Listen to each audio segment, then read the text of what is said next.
Let's talk about cooking. It's so much more than just what's for dinner tonight, isn't it? When you really think about it, it's one of the most fundamental expressions of our humanity. It's our story, told one meal at a time. I love this quote from a historian who said, "Cooking is the bridge between the raw bounty of nature and the cultivated comforts of civilization." And you know what? In this explainer, we're going to walk right across that bridge together. So buckle up. Over the next 5 minutes, we're going on a wild journey from the very first campfire all the way to the very first restaurant. We're about to uncover the history of civilization, and we're going to do it by looking at what's on your dinner plate. All right, so our story begins with the biggest challenge our earliest ancestors ever faced, the simple, brutal problem of just surviving. Imagine this. For early hominins, eating was a full-time job. A diet of raw food was tough to chew, super hard to digest, and it really limited the energy they could get from it. Oh, and did I mention it was often crawling with nasty parasites and pathogens? Not ideal. And then came the solution. A moment that literally changed everything. The mastery of fire.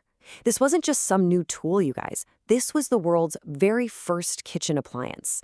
A silent revolution that played out around campfires across the globe. And get this, the domino effect was incredible.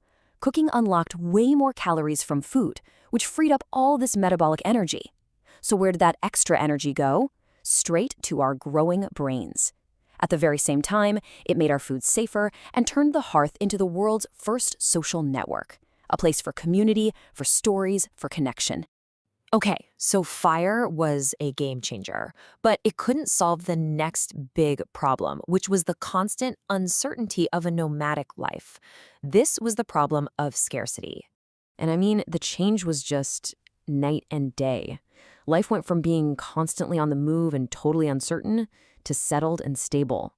While a hunter-gatherer's next meal was never guaranteed, agriculture introduced something brand new, a food surplus. And with it, the rise of staple foods. The solution, kicking off around 10,000 BCE, was the agricultural revolution. It literally anchored humanity to the land with these incredible, predictable, and storable grains. We're talking wheat in the Middle East, rice over in Asia, and maize in the Americas. But see, this new food source required entirely new technology. You can't just eat raw grain. So all of a sudden, we needed grinding tools to make flour, we needed pottery to boil grains into porridges, and we even invented the world's first breads, cooked right on hot stones. This was the birth of the kitchen toolkit as we know it. So, with survival and stability pretty much covered, humanity faced a new, more creative challenge, the problem of sameness. I mean, how do you go from just eating to survive to creating actual flavor? And this quest for flavor just exploded across ancient civilizations. In Mesopotamia, you've got the world's oldest recipes, calling for herbs like cilantro and cumin. In Egypt, beer basically became a food group and a form of payment. The Greeks revered olive oil as liquid gold, while the Romans took things to a whole new level of excess and spectacle. And if you had to pick one single flavor that defined the Roman Empire, it would be this stuff, garum. It was a pungent, fermented fish sauce, kind of like the ketchup or soy sauce of its day, and they put it on everything. It added this powerful, savory, what we'd now call umami, kick to pretty much every dish, from stews all the way to desserts. Yep, you heard that right. But even with Rome's massive trade network, the world's ingredients were still largely separated by geography. So the next great challenge was the problem of a limited pantry. The solution, it turns out, came from the high seas. The age of exploration connected the continents and sparked what we now call the Columbian Exchange, a global swap of ingredients that would forever change what the world eats. And this swap was absolutely mind-blowing. Potatoes, tomatoes, chili peppers, and chocolate traveled from the Americas to the Old World.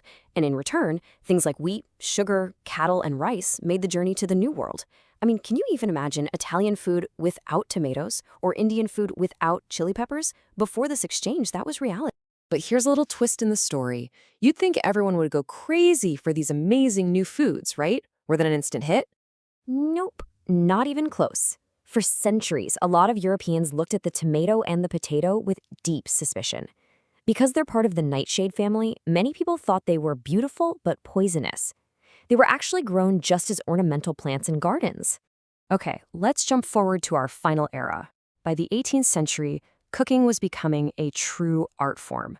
But it was facing a brand new challenge, the problem of access. The best food in the world was a private affair, totally locked away in aristocratic homes. And this art form had a name, haute cuisine. It's a fancy French term, but the idea, born back in the Renaissance, was all about refinement, artistry, and celebrating the natural flavor of really high-quality ingredients, the total opposite of just covering everything up with heavy spices. Just try to wrap your head around this for a second. In 18th century Paris, if you wanted to eat a meal cooked by a top chef, you couldn't just make a reservation.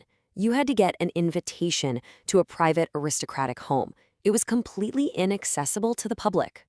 And then, bam, the French Revolution changed everything.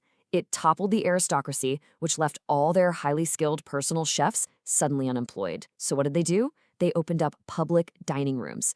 At first, they just served these restorative broths, which is where the word restaurant comes from. Soon, they invented the a la carte menu, giving people choice.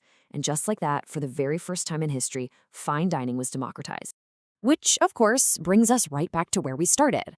As we've seen, the story of how we cook and eat is completely, totally, intrinsically linked to the story of ourselves.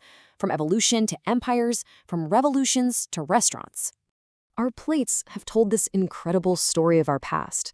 And it just makes you wonder, doesn't it? What are they going to say about our future?